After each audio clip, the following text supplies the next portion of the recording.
আসসালামু আলাইকুম। কবিতার শিরোনাম শ্রেষ্ঠ খাবার।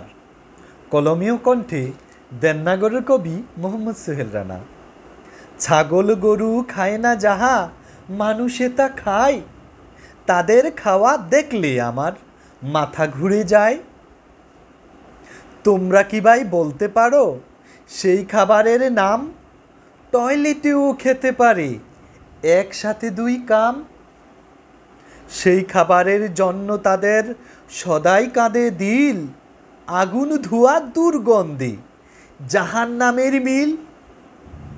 বুক পকেটে যতন করে সেই খাবারটা রাখে, সেই খাবারের সময় মতো, সেই খাবারই সময় মতো কতল করে তাকে। তারা যখন খাবার খায় ছড়াই বিষের ঘ্রাণ, ধীরে ধীরে কলিজাতে পরে কঠিন টান। তাদের দেখে কষ্টে আমার হৃদয় পুড়ে যায়। ছাগল গরু খায় না যাহা, মানুষে তা খায়।